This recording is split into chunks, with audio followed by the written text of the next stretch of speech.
All right. Good morning and welcome to Preparing for Prosperity. I'm AJ Harrison. Today is, what is it, January 9th, 2022.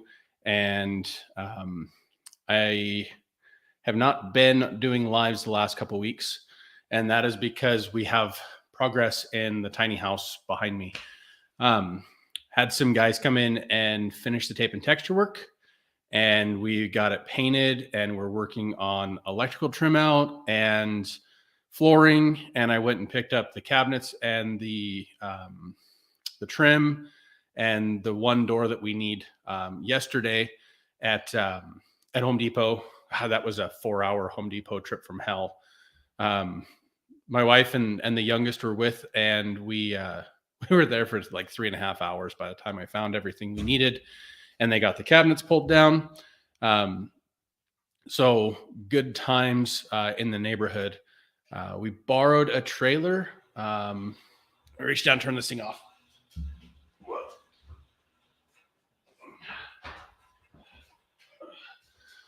All right, we're still on temporary heat out here. This right here that you can see behind me, that is the thermostat for the 220 heaters that will create the heat to make this place comfortable. And they are the thing that I'm going to do this afternoon when I get off of here, so that we can just have thermostat set. It's about 55-ish degrees in here. It's kind of nice, actually.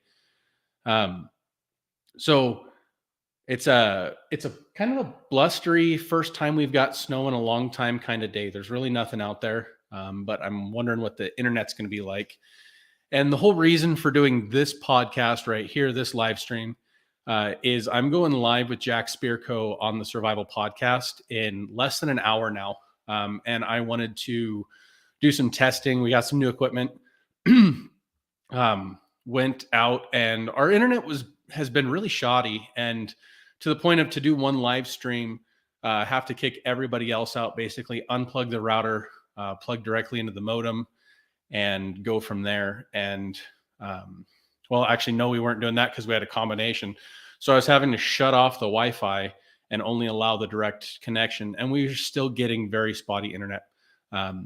So I'm going to spend a lot of time watching myself today while I'm talking, which will be a little distracting, but I digress. So new router and modem, finally figured out what we wanted to do. Got those installed yesterday. What a nightmare that was. So anyway, new setup. Couple hours after getting it set up, good to go. Figured I got the live stream today. Want to make sure everything's good to go. I've been waiting several months for this. Actually, I talked to Jack for the first time in person at the not Self-Reliance Festival, the Exit and Build conference in Bastrop, Texas in May. And talked to him a lot, actually. And one of the things we chatted about quite a while was cast bullets and reloading. And so that's what we're going to be talking about later today. And I have in the works some thoughts and ideas about how to move forward with the bullet casting stuff. It's not a very prevalent thing. I'm very blessed to have the knowledge and experience that I do with that, especially having kind of been out of it for a couple of years. So we're going to be talking about that today. Hope anybody that sees this can tune in over there. So I'm probably going to run about a half an hour, give myself about 20 minutes to kind of get some last stuff sorted out, get my drink refilled, do a couple things. So what's been going on and why haven't I been around? The tiny house. The goal was to have grandma in by Christmas. I was sick for like 2.5 months between my asthma, bronchitis, pneumonia, then the flu when I got back from the fall workshop at TSP 23. And so I was just really delayed in getting anything done. So been working hard, spending some money that I didn't want to spend right now, just to have some people help me with some things. But rather than try to muscle through it and get it all done myself, which I can, and I was making progress on, it was easier, especially with the Christmas week coming up, and having company come into town, to just hire some guys to finish the tape and texture, so that as soon as they were out of here, I was able to paint the walls and ceilings, prime everything, Had issues with the pump. I was a professional painter for 7 years, ran multiple crews, have all of the equipment. I'm just gonna do this right here. This thing's bugging me, so I'm gonna stick it behind my head. There we go. Oh, a little more. Okay. Fantastic. That thing hovering right next to my face was bugging me. So ADD squirrel, right? Zero. Um, so anybody that's been a professional painter for a while knows that when you do new construction, you come in with a pump. We call them pumps. People call them paint sprayers. If you got a professional painter that's calling their paint sprayer a pump all the time, or the pump a paint sprayer all the time, they're probably a little newer to it. Anybody that's been around serious construction calls it a pump. I have one that I used last month. I picked up that job.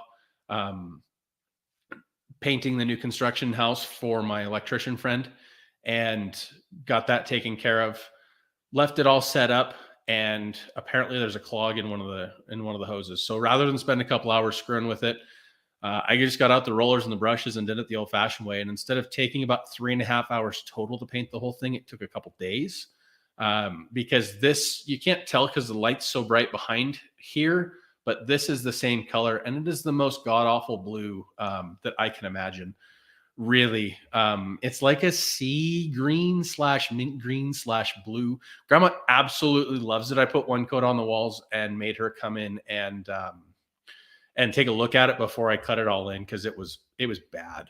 And she absolutely loves it, so she's going to be stuck with it whether she decides she hates it or not, because I gave her the option. So was going to do the same color walls and ceilings. I typically do that with new construction stuff, especially with lighter colors. It just alleviates the process, makes everything simple, especially when you're spraying it. 400 square foot house, 5 gallons of paint, 45 minutes to spray maximum, and you're done and out. And so deciding that her color was, that I hated it so much, I bought just extra super white base in a semi-gloss, and I painted the ceilings and the closet that color, because the closet's really small with no windows.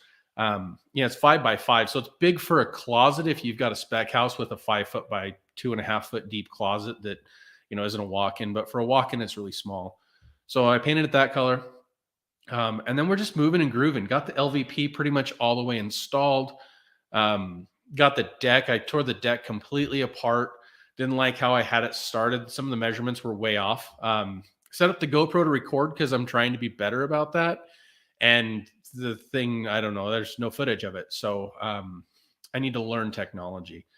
It's funny because I'm the kind of guy that you can put something in my hands and I'll figure out how to fix it. You can show me something and I'll figure out how to make it work or work better. You put technology in my hands and I'm just a moron. No matter how badly I don't want to be, I am. So, what are we? I was talking about the deck. So I took the deck apart, got it all put together the right way, looking fantastic. Went yesterday, got the cabinets and stuff because they're in stock.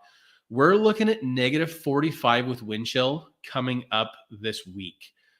So I wanted to get the last of the outside stuff kind of done. And just be able to focus on working on inside, which is why we're getting heaters going.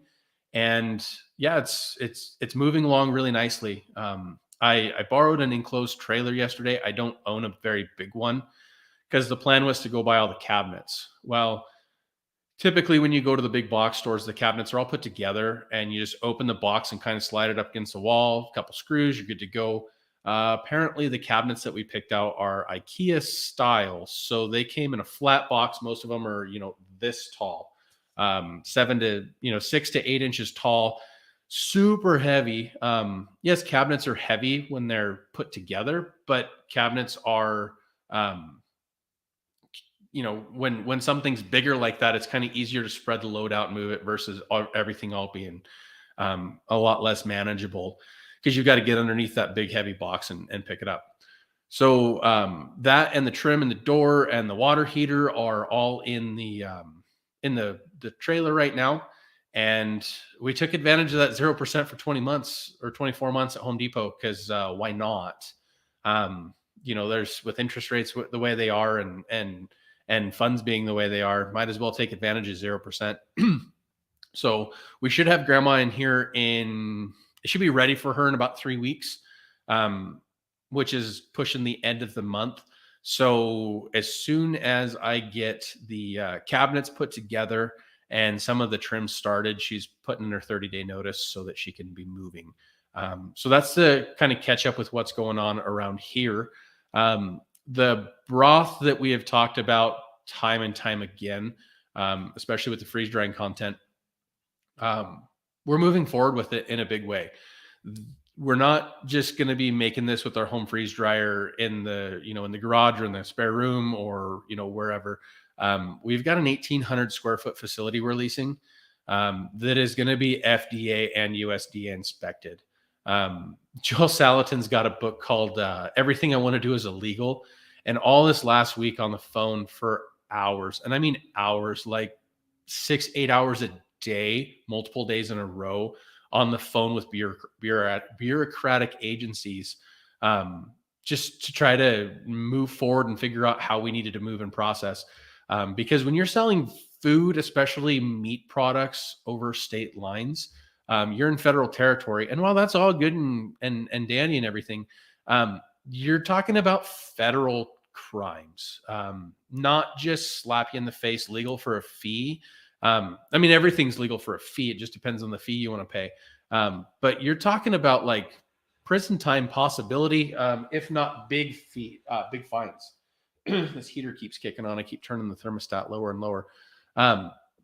So we're doing everything right. As much as it pains me, as much as I hate to do it, we're doing everything right. All the inspectors building the facility out. And not that I want to do it wrong or not that I want to cut corners, but it's not something like, today's shirt is Dare to Resist Your Government. It's a SOE tactical shirt. John Willis, that guy's cool. Had somebody watching the live until I panned back and showed that. So probably not the kind of person that was interested in that content. But, I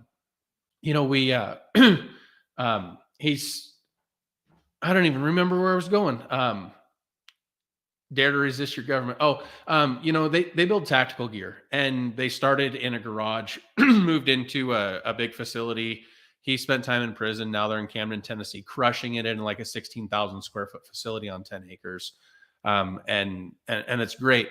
And so that's something you can stage up, having a construction business or doing, work with machinery, that type of deal. You can just kind of putter at it and stage up. With this, we got to go full bore or nothing. The barrier to entry is huge on it. I mean, absolutely massive. I'm going to have just in consultation, we're going to have $15,000 in fees, just to get going. I mean, we're talking about a $200,000, $150,000 to $200,000 investment right off the bat, which is fantastic. I mean, there's a great promise. We love the product. We love what the product represents. We feel like the product will be well received in the community, and the health benefits and freeze dried products are way better than the other products that you can get at like Costco. As far as I know, like the ones that Costco sells are all dehydrated. You lose nutrient content. You lose a bunch of stuff. They have to mix a bunch of stuff post fact, where ours is natural raised, grass raised, grass finished, that type of deal. So that's where I was last week because I just didn't have anything else in the tank, and I should have done some posts. I should have just got on real quick and said, "Hey, we're not on here." But it's been a lot the last couple of weeks, and unfortunately, and as much as I hate it, the podcast was the least squeaky wheel of everything going on. So we're still going to be doing them. My goal is still three a week. I bought my wife a microphone and podcasting setup for Christmas. Plans are a couple times a month for her to come in and kind of talk back and forth about what's going on in the homestead, different things we're doing, my harebrained ideas, and how she's backing me and supporting me. And I'm sure there's going to be a couple on how she thinks I'm an idiot, but that's it's all going to be good. So that being said, what do we have going on around the homestead? Because that's what Mondays are. We're getting ready to move a bunch of stuff out. This new facility, 1,800 square feet interior, 1,800 square feet of fenced, like bullpen gated in area in the back, where the catering truck will go. We have 2 sheds. They're really nice sheds. I mean, they're not like shanty shacks. They're really nice sheds. They were built in 2020. All they've ever had in them is our catering stuff. I had them built when we moved out of our facility. And so all of our catering stuff is in those sheds. I mean, we're talking insulated sheetrock, not really great tape and textured, but it's definitely a really nice setup for what it is. All that stuff's moving, as well as the need for the propane dispenser to be here because the catering truck is probably not going to come to the house anymore. And one of the main reasons for that is to fill up the propane tank on the catering truck. It's got a big 120 gallon onboard tank that I have to go physically and have somewhere fill it. And that truck just doesn't roll down the road very much unless we're headed to an event or headed home. The last thing I want to do on my way to an event is stop for propane, especially since you have to turn all the valves and everything off while you're doing that. I run down the road with ovens on if I'm doing prime rib or whatever. I mean, that's just part of what it is. And so having to shut off the propane while you're driving down the road, there's a massive, like if there's a leak, there's a emergency stop on it. But that propane's on. My pilot lights are on in that kitchen going down the road. So to stop, have to turn all that off to get propane, wait in line. It's Saturday. Typically people are trying to go camping. It just doesn't work. So that's one of the main reasons for the dispenser. So that'll be going down there. We're talking like an eighth to, a sixth of my property is going to be recouped from that stuff not being here. So we're super excited about that. The pigs are probably in the 55-pound range. They're doing a great job of growing to be eventual bacon and sausage and everything, but they're also doing a great job of really loosening up everything that's in the greenhouse. The greenhouse was basically a gravel bed and literally was taking an SDS drill with a concrete breaker and like opening stuff up so we could plant stuff in there. Because the goal was always put raised beds in there. So I didn't worry about tilling and moving a bunch of stuff out. But we have been planting in the ground, and that's part of the reason why the harvests have been so poor and the growth has been so poor. So they're doing a really nice job of tilling that up, getting a lot of nutrients, they're renewing in there and everything like that. So we're just going to direct plant right in there as soon as it comes. I'm T-minus 2 weeks away from planting. Today's the 9th. I've got down on the 25th. It's time to plant tomatoes and peppers and everything. And so we're moving forward with that in a big way. We're doing a big garden this year. We've done a big garden in the past couple of years. The difference is this year I've been really focusing on community building. I think that should have been my word of the year last year if I was going to do one, was community. I've spent a lot of time and a lot of money and a lot of effort trying to be more involved in the communities that I've just been watching. Survival Podcast community, Living Free in Tennessee community. John Willis goes live every night at 9:00 Central Standard Time. Yeah. And I've always just kind of watched and put stuff in my mind and everything. I've been taking, and so I'm trying to really give back and get involved. And on the side note, but still on the same thing, we don't have a mutual assistant group. We don't have a prepper group. We're just kind of doing our thing, and we have a bunch of friends that are just Montanans, and this is just the way we live. But we've really made some progress on building relationships with some really good people that are excited about working together on projects like growing several 100 pounds of tomatoes and processing and doing all the work together and then splitting the yields. That type of stuff, helping out. If it turned into a mutual assistance group, that's cool. That's just a bunch of cool friends that get together and do stuff. Kind of more of a get shit done crew than anything. I'm excited about that. We've got tomatoes and doing pickles and a bunch of stuff like that online. And the beautiful thing about that new facility we're putting together is it's going to have a 40-gallon tilt skillet, which is basically a pot that's got a built-in heater.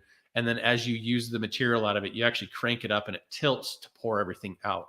That new facility is going to have that. And being FDA inspected, we can only work on the broth stuff during our federally inspected hours, which will probably be Monday, Wednesday, Friday for like 4 hours a day. We have to have an inspector watching everything go down. Now, granted, there's not a ton of stuff to do with it. It's a lot of it is just waiting.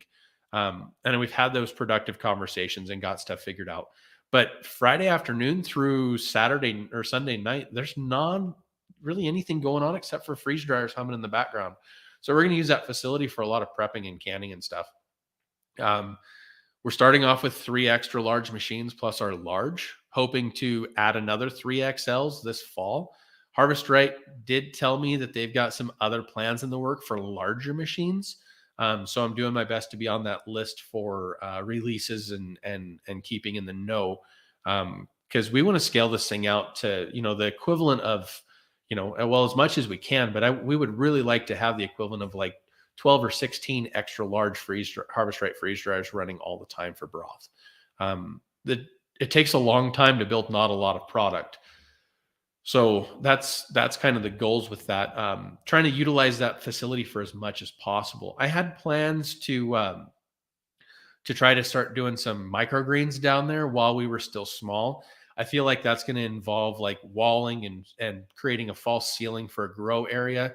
I haven't had that conversation with the inspectors yet because I want to have the ball rolling on something else before I start making it seem like we've got too much going on and kind of lose a little credibility with them. You only want to talk about the things that you're working on right now with them, because you drop too many comments about different other things, then they start really questioning your processes and your dedication to this food safety on the one thing.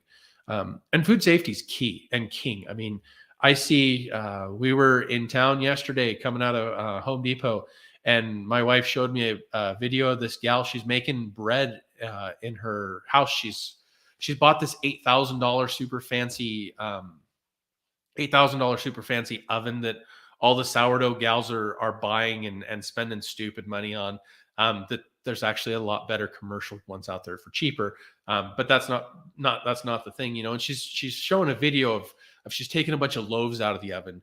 And she's wearing like short shorts and a tank top. And I'm like, man, that's just disgusting. Her hair's back in a ponytail, but like, what happens when you sweat? Like nothing catches that.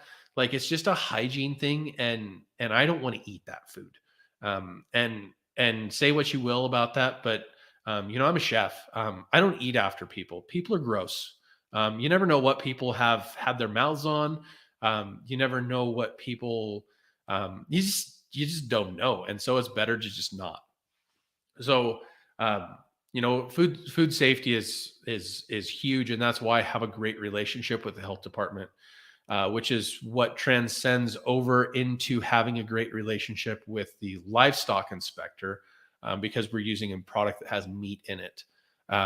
You have a good relationship with one entity. They work back and forth. They're both state employees and state agencies that work together in food. And so when you build a good relationship with one, you kind of have a great step off to the great relationship with the next one.